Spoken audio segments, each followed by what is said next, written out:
असदुद्दीन ओवैसींच्या कोल्हापूर दौऱ्याला हिंदुत्ववादी संघटनांनी विरोध केलेला आहे। ओवैसींच्या दौऱ्याच्या दिवशी कोल्हापूरमध्ये तणाव निर्माण झालेला होता। हिंदुत्ववादी संघटनांनी विरोध केल्यामुळे ओवैसींना आपले कार्यक्रम रद्द करावे लागले।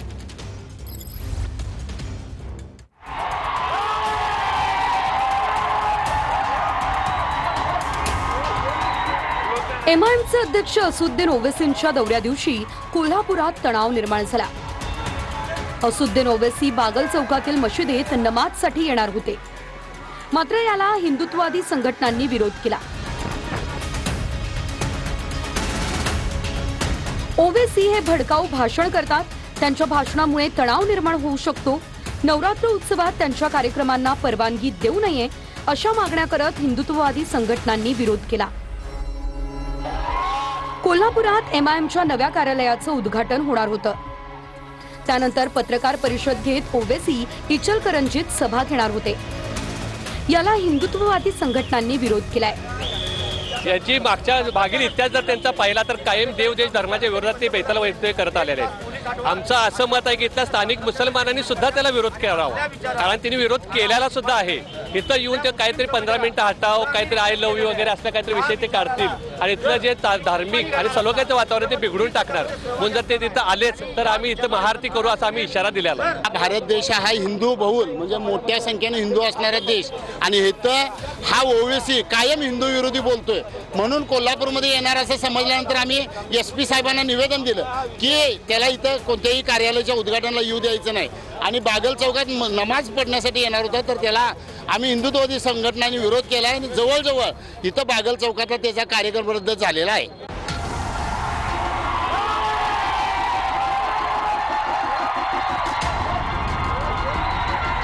हिंदुत्ववादी संघटनांच्या विरोधानंतरही इम्तियाज जलील कोल्हापुरात पोहोचले।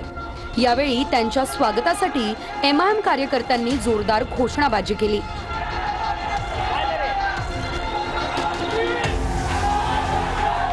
या देश कुणाचा बापाचा नाही आहे।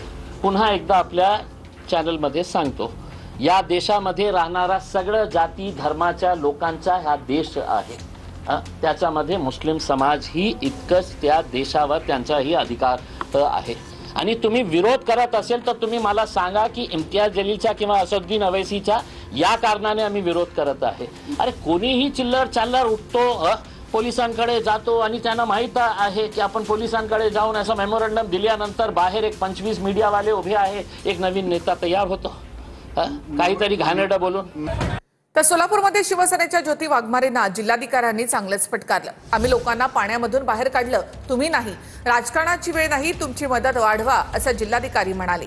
जेवणाच्या किटवरून ज्योती वाघमारेंनी जिल्हाधिकाऱ्यांना फोन केला होता।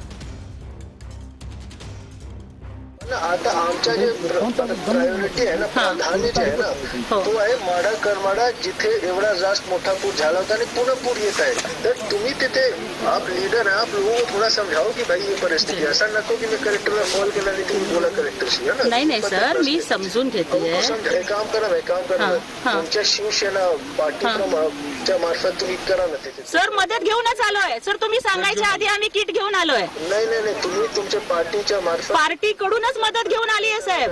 तुम्ही 3000 लोकांची आता मदत करा, 2-3 दिवसात आमचे सगळे सिस्टम उठवून सर आम्ही मदत करायला आलोय। तुम्ही म्हणजे आम्हाला हे सांगायच्या आधीच आम्ही मदत करायला आलोय। नाही तेवढं होत नाही, मला माहिती। किट घेऊन आलोय साहेब आम्ही। किती किट घेऊन आलाय तुम्ही साहेब? आम्ही पूर्ण जेवणामध्ये नाही, आम्ही अन्नधान्याचे किट घेऊन आलोय साहेब। किती किट? 200 आता सध्याला आम्ही 200 आणले साहेब। आम्ही पूर्ण महाराष्ट्रात वाटतोय। आणि किती लोक आहेत साहेब? आम्ही पूर्ण महाराष्ट्रात वाटतोय किट। अरे तो तुम्ही तर इथे पूर्ण महाराष्ट्राचे लीडर तुम्ही नाही आहात ना, तुम्ही तिकडे किती लोक आहेत आता? सांगा 750 गरज आहे, 300 आले। कसं होणार साहेब? आम्ही बाकीच्यांना पण देऊ, पण प्रशासनाची नाही का साहेब जबाबदारी? प्रशासन तर आम्ही करत आहोत। 3000 लोक आहेत, तुम्ही 200 लोकांचे किट आणलाय तर कसा मदत होईल सांगा मॅडम मला। आम्ही तर करूच, परंतु बोलू द्या मला, मी कलेक्टर बोलतोय, बोलू द्या मला आता है ना। बरोबर आहे साहेब, आपण कलेक्टर आहात म्हणूनच आम्ही आमचं दुखणं सांगतोय तुम्हाला। ऐकून घ्या हे तो वेळ नाही की प्रशासनाने काय केलं, ते तुमचं नेहमीच्या जे राजकारण आहे त्यामध्ये आम्ही अजिबात राजकारण करत नाहीये साहेब। ऐकून घ्या, आता जे वेळ आहे ना ते उभे होऊन मदत करण्याची आहे। मदत करण्यासाठी चालू आहे साहेब।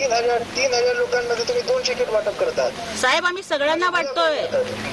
3,000 ते लवकर 1,000 पॅकेट करा तिथे आणि लोकांना द्या. आम्ही तर करू ना साहेब, आम्ही पण नक्कीच करू. आमच्या परीनं जेवढं होतंय तेवढं आम्ही करतोय आणि तुम्ही सुद्धा बाकीच्यांना करा ही आमची तुम्हाला पण विनंती आहे साहेब. ताकद लागलाय बरोबर. पाठीमधून 20 लोकांना काढलंय, तुम्ही नाही काढलंय. आता वाढवा तुमच्या मदत. हो, आम्ही आमची मदत पण वाढवतोय साहेब. हो, वाढवतोय. मी काय जिल्हाधिकाऱ्यांना कुठल्या 2 नंबर धंद्याला संरक्षण देण्यासाठी फोन केलाय का? मी काय जिल्हाधिकाऱ्यांना कुठल्या टेंडरमध्ये मला टक्केवारी मिळावी म्हणून फोन केलाय का? मी काय जिल्हाधिकाऱ्यांना कुठल्या बेकायदेशीर कामासाठी फोन केलाय? जर पाकडीमध्ये गेल्यानंतर तिथल्या शेतकऱ्यांनी, पूरबाधितांनी जर आम्हाला सांगितलं की जेवण सुद्धा वेळेवर पोहोचत नाही, तर मग त्या शेतकऱ्यांचा, पूरग्रस्तांचा आक्रोश प्रशासनापर्यंत पोहोचवणं हा माझा गुन्हा आहे का? आणि जर गोरगरिबांचा आवाज बनणं हा जर गुन्हा असेल तर तुम्ही लाख वेळेला करेल. राज्यामध्ये अनेक ठिकाणी आज बंजारा समाज आरक्षणाच्या मागणीसाठी आक्रमक झालेला आहे. चंद्रपुरातील राजुरा, नांदेडच्या नवा मुंढा आणि वाशिममध्ये बंजारा समाजाचे भव्य मोर्चे निघाले. बंजारा समाजाला अनुसूचित जमातीमध्ये आरक्षण देण्याच्या मागणीसाठी बंजारा समाज बांधव एकवटल्याचं पाहायला मिळते. चंद्रपूर जिल्ह्यातल्या राजुरा शहरात बंजारा समाजानं भव्य मोर्चा काढला.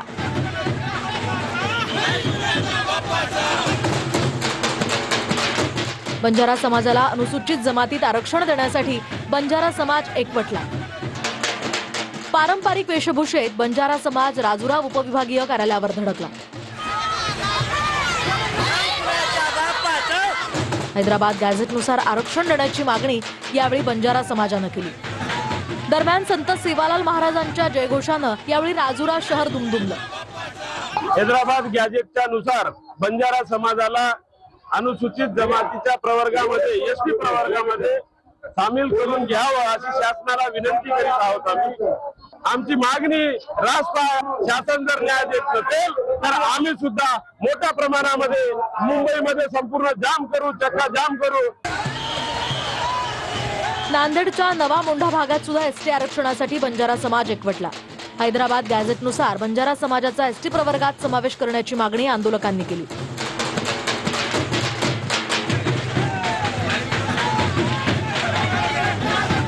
ही आरक्षणाची मागणी ही आजची मागणी नाही आहे.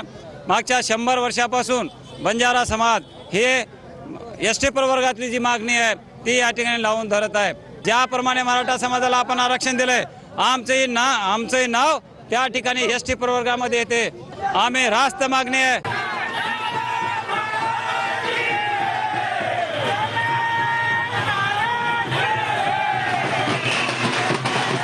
तर वाशिममध्ये सुद्धा बंजारा समाजानं विराट महामोर्चा काढला.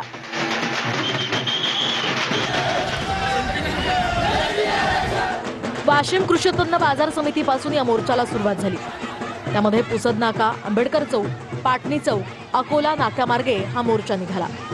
शहरातल्या देशमुख हॉस्पिटल समोर जिल्हाधिकाऱ्यांना निवेदन देत या मोर्चाची सांगता झाली. गोरबंजारा बांधव मुळात अबोरिजिनल कास्टमध्ये येतो, ज्याला आपण मूळ निवासी म्हणतो किंवा या देशाचा मूळ मालक म्हणतो. आणि म्हणून हैदराबाद गॅझेटमध्ये जो काही उल्लेख करण्यात आलेला आहे त्या उल्लेखाच्या अनुषंगाने संपूर्ण महाराष्ट्रभर एसटी आरक्षणाची मागणी होत आहे. आणि आता बातमी ती बदलापूरमध्ये. मराठीबद्दल अपशब्द काढलेल्या भाजी विक्रेत्याला मनसैनिकांनी चांगला चोप दिलाय. भाजी विक्रेत्याला चोप दिल्याचा व्हिडिओ सध्या सोशल मीडियावर व्हायरल होतोय.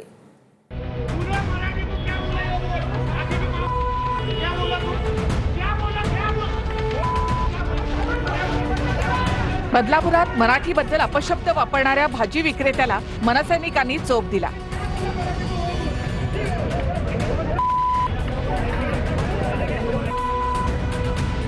बदलापूर पश्चिम रेल्वे स्थानक परिसरात पालिकेची अतिक्रमण विरोधी कारवाई सुरू होती. यावेळी एका भाजी विक्रेत्याला त्याची हातगाडी हटवण्यास सांगितलं, पण यामुळे संतापलेल्या भाजी विक्रेत्याने मराठीबद्दल अपशब्द वापरले. यावरून पालिका कर्मचारी आणि भाजी विक्रेत्यांमध्ये तुंबळ बाचाबाची झाली. संतापलेला भाजी विक्रेता कर्मचाऱ्यांवर धावून गेला. कुणीतरी ही माहिती मनसे कार्यकर्त्यांना दिली. मनसे कार्यकर्ते घटनास्थळी दाखल झाले आणि त्यांनी त्या तरुणाला बेदम चोप दिला.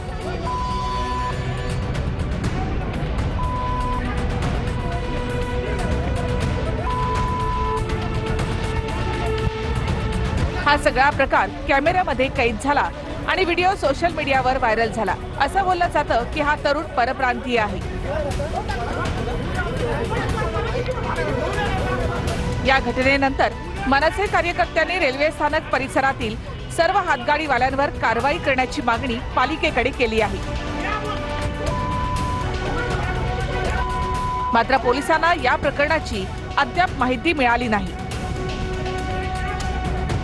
महत्वाची बातमी आपण पाहूया. उद्या दुपारी 12 वाजता राज्य मंत्रिमंडळाची बैठक होणार आहे. पूरग्रस्तांच्या मदतीसाठी कॅबिनेटमध्ये चर्चा होण्याची शक्यता आहे. उद्या दुपारी 12 वाजता राज्य मंत्रिमंडळाची बैठक होते. या बैठकीमध्ये पूरग्रस्तांच्या मदतीसंदर्भात चर्चा होणार आहे. आणखी काही